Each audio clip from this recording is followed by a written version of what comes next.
سلام بنات، مرحبا بكم معايا فيديو جديد على قناتي كويزين باي سالي. اليوم غادي نحضروا ديسير شرقي اللي كيجي اكثر من رائع، اللي هو المهلبيه. غنحضر لكم 3 ديال الطرق. الطريقه الكلاسيكيه، 2 ديال الطرق اللي دخلت عليهم بعض التعديلات. تبعوا معايا نعطيكم المقادير ونبداو على بركه الله. غادي نحتاجوا 2 لتر ديال الحليب. درت ايترو في القرعه عندي ويترو درتو في الكاسرونه اللي غادي نطيب فيها. كاس ديال السكر، يمكن لكم تستعملوا اكثر الا كتبغيو الحلاوه. كاس ديال الحليب المركز غير محلى. نكهه الشوكولا، وجوج الملاعق ديال النشا الارز اللي صوبتها في الدار، اللي هي 2 معالق ديال الروز العادي اللي كيتعجن ماشي الكلاصي. طحنته مزيان حتى ولا بحال الدقيق، وغربلته حتى ولا الملمس ديالو ناعم كيف كتشوفوا. الا ما عندكمش يمكن لكم تستعملوا غير المايزينا. المهم يكون في المجموع ديال 2 لتر 9 ملاعق ديال المايزينا. درت 7 ديال الملاعق ديال المايزينا حيت عندي 2 ديال الروز اللي في المجموع كيعطيو 9. لاباط ديال تويكس، معلقه ديال الماء زهر، يمكن لكم تستعملوا ما ورد لما بغيتوش. طريف ديال الزبده، وساشي ديال سكر فاني. وللتزيين استعملت تويكس، لي بسكوي ديال تويكس، شويه ديال اللوز محمر ومطحون، شويه ديال البيستاش نفس الطريقه، وشويه ديال الفيرميسيل ديال الشوكولا. هادو غادي نزين بهم. نتوما يمكن لكم تزينوا باي حاجه الا ما بغيتوش ديروا هادشي اللي انا درت في التزيين ديالي. يمكن لكم تزينوا باي حاجه عندكم في الدار. نبداو على بركه الله. غادي ناخذوا يترو اللي ديجا انا حاطاه في الكاسرونه، نزيد عليه يترو الاخر اللي كان باقي عندي في القرعه، ونضيف ليه السكر والحليب المركز الغير محلى. جربوها بالحليب مركز غير محلى، كتعطي واحد المذاق رائع جدا. الا ما بغيتوش كيبقى اختياري، يمكن لكم ديروا غير 2 لتر ديال الحليب و 9 ملاعق ديال المايزينا ولا تخلطوه مع الارز. وغادي نضيفوا سكر فاني والنشا بجوج بهم الارز والذره، ونطربوهم مزيان بالطراب اليدوي. نخلطوهم مزيان حتى تذوب لينا المايزينا باش ما تتكبدش ولا ما كتكللش، ما كتكونش دوك الكويرات، كتولي صعيب انها طيب. كتولي كيكون الملمس ماشي زوين في لا كريم، ما كتكونش اون كريم، كتولي بحال فيها كويرات اللي ما كيجيوش زوينين في المذاق، كتحسوا بهم في الفم ديالكم. دونك فوالا، انا غادي نكمل هادشي اللي عطيتكم في المقادير، اللي خلطت السكر الفاني والسكر عادي مع الحليب والمايزينا والارز. غادي نخلطهم مزيان وتبعوا معايا نعطيكم باقي التفاصيل. نتلاقاو بعد قليل.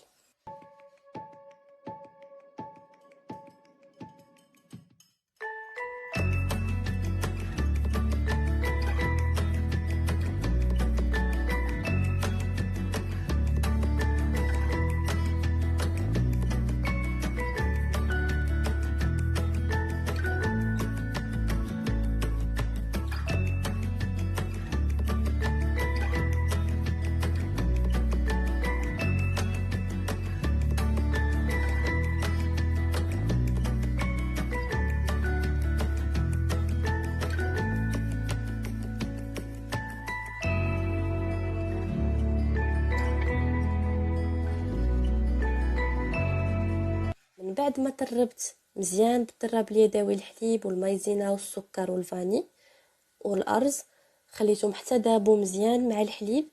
عاد غادي نشعل على العافيه، تكون عافيه مهيله كتاخذ لينا في الطياب 25 دقيقه. المهم اننا نخليوها تغلى ونبقاو كنحركوا، ما نحيدوش يدينا بالطراب اليدوي، نخليوها مده كامله وهي كطيب وحنا كنحركوا باش ما تكبدش لينا وما كتجيش داك لاكوش خايبه لتحت والحركنا كتعاود طلع الفوق. دونك كنبقاو كنحركوا المده كامله ديال الطياب. انا واحد المكون نسيت ما عطيته لكمش في تقديم المقادير، اللي هو 2 الحبات ديال المسكه الحره اللي طحنتهم. غادي تشوفوني متى غادي نستعملهم، تبعوا معايا باش تشوفوا اللحظه اللي غادي نضيفهم للحليب والخليط ديالي. دونك هنا انا كنخلط وانا كنطيب في نفس الوقت. هي بدات كتعقد هنا، اون فوا تبان لينا بدات كتعقد، هنا غادي نضيف المسكه الحره كتعاونها باش كتزيد تعقد وكتعطي حتى مذاق زوين. انا طحنتها عاد درتها، عاد ضفتها للخليط ديالي. يمكن لكم تضيفوا في بلاصه ما زهر ما ورد ولا اي نكهه عندكم في الدار بغيتو ديروها. من الوصفه الاصليه كيكون فيها الماء زهر، الا ما كيعجبكمش يمكن لكم ما ديروهش. دونك هنا انا كنطرب في نفس الوقت. غادي نضيف هذيك المعلقه الكبيره ديال الماء زهر ونكمل تحريك حتى تبان ليا عقادت. انا غادي نوريكم ما تكونش عقده ثقيله بزاف وما تكونش جاريه بزاف. انا غادي نوريكم كيفاش خاصها تكون باش ملي كناكلوها ما كتجيش جامده بحال دانون، كتجي خفيفه وكريميه بحال اللي كناكلو في المطاعم الشرقيه.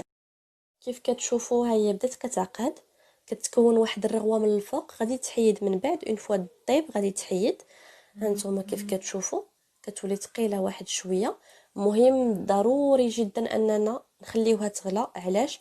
حيت ملي كتغلى كتحيد هذاك المذاق ديال النشا ديال الارز ولا ديال الذره، ما كيبقاش فيها فني كناكلو المهلبيه ما كنحسوش بالطعم ديالهم. هذاك الشيء علاش ضروري ما كنخليوها طيب على خاطرها وما نضيفوش في وسطها بالنشا. نديرو النشا الكافي في الاول ونخليها طيب معاه باش وهي كطيب وهذاك المذاق ديال النشا ما تيبقاش فيها نهائيا. تبعوا معايا انا غادي نوريكم كيفاش خاصها تكون في الاخر، ما تكونش جاريه بزاف وما تكونش ثقيله بزاف. في هذه اللحظه غادي نضيف هذاك الطريف ديال الزبده وندوبو مع الخليط ديالي ونحرك مزيان. صافي غادي نحركها غير واحد شويه حيت هنا راها غلات. هذيك الرغوه راه بدات كتمشي غير بشويه بشويه، ما نجي نطفي عليها حتى غادي تكون مشات نهائيا هذيك الرغوه ما غاديش تبقى الفوق. انا غادي نحرك وانا كنخلي ديك الزبده تذوب وفي نفس الوقت كنخليها باش نحركها باش ما تكبلش. هانتوما كيف كتشوفوا ها هي وجدات كتكون عاقده، الرغوه راها مشات صافي كتختفي. وهنا ما كيكونش ثقيله وما غاديش تكون جاريه بزاف حيت ملي نساوش ملي غادي ندخلوها للثلاجه مازال غادي تبرد وغادي تتجمد لينا واحد شويه. دونك هذاك الشيء علاش كنخليوها شويه جاريه. انا قسمت هذاك الخليط على جوج وكنحاول نزرب باش ما تبردش ليا المهلبيه. ندير هنا ديك الراس ديال المعلقه ديال نسمه ديال الشوكولا باش غادي نكه هذا الجزء ندير فيه شوكولا. غادي نضيف تويكس، درت شي 4 ديال الملاعق. يمكن لكم ديروا شنو ما بغيتو نتوما، يمكن لكم تذوبوا الشوكولا وديروه معاها، ديروا اي حاجه كترتاحوا فيها. انا فاش خلطته لاحظت ان اللون ديال الشوكولا ما عطاش حيت هذا شوكولا مخلط مع الحليب دونك ما عطاش داك اللون غامق ديال الشوكولا. واحد شويه زدتو شويه ديال الكاكاو باش نزيد نعطيه داك اللون ديال الشوكولا. عاد درتو في لي فيغين ديالي. تبعوا معايا انا غادي نحرك هادشي مزيان ونوريكم بقيه ديال تتمه الفيديو.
من بعد ما خلطت مزيان لاباط ديال التويكس مع لا كريم زدت لها شويه ديال فيرميسيل شوكولا. دابا غادي نعمر الكؤوس ديالي. غادي نستعمل جوج ديال لي فيغين، وحدين عاديين وحدين مدورين باش يبانوا الاشكال مفرقين. وهاد العاديه غادي نديروها هادي غنزينوها بالكريم ديال الليمون.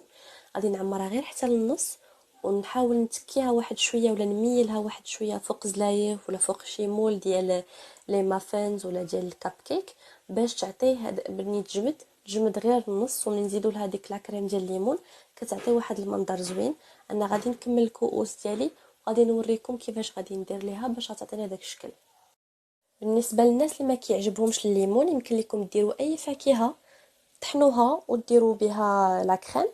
انا هنا عمرت الكيسان ديالي حتى للنص درتهم في لو مول. يمكن لكم ديروا غير زلافه وتحطوهم شويه مايلين فيها حتى يبردوا عاد نوجدوا لا كريم ديالهم. غادي نكمل الكؤوس ديالي. غادي نعمر هادو جوج الشوكولا حتى الفوق حيت غادي غير نزوقوهم من الفوق من بعد ما يجمدوا، ما نزوقوهمش دابا حتى ياخذوا الحجم ديالهم ويوليو باردين، ما تبقاش جاريه تعقاد لينا لا كريم كتبرد بحال الفلون كتولي في الثلاجه. الجزء الاخر اللي بيض درت له اللوز والبيستاش حتى هو عمرته حتى الفوق. دابا غادي نوجدوا لا كريم ديال الليمون. جبت 2 معالق ديال السكر، 2 كيسان ديال الليمون معصور، و2 ديال المعالق ديال المايزينا.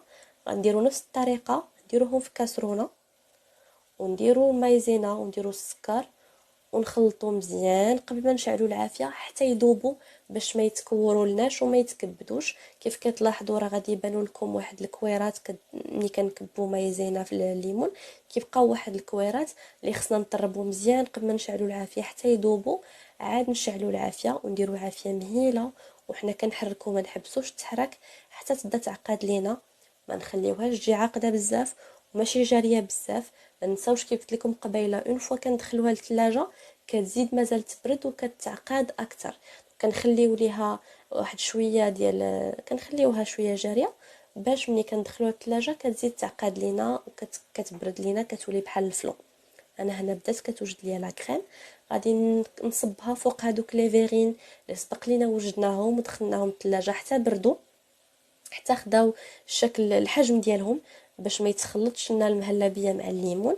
ملي كنكبوها فوق منها كل وحده كتبقى في بلاصتها. انا غادي نوريكم كيفاش غادي نديروا لها. هنا جبت الكؤوس ديالي، نكب غير بمعلقه باش ما نخسرش الكيسان ديالي، نعمرهم حتى الفوق. يمكن لكم تزينوها بطريف ديال الليمون الا بغيتو من الفوق. انا نوريكم الشكل النهائي دابا ديال لي فيغين ديالي. كل وحده شنو درت فيها.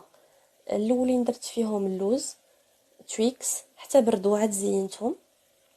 هذا هو الشكل النهائي ديال لا كريم ديال الليمون مع المهلبيه، فيرميسيل شوكولا والبيستاش. كنتمنى يكون عجبكم الفيديو. انا نوريكم دابا الشكل النهائي ديالو فاش كنبغوا ناكلوها كيفاش كتكون كريميه ما كتكونش قاصحه بزاف. ديروا لايك، خليوا لي كومونتير وتابوناو. بالصحه والراحه، ونتلاقاو فيديو جديد ان شاء الله. السلام عليكم.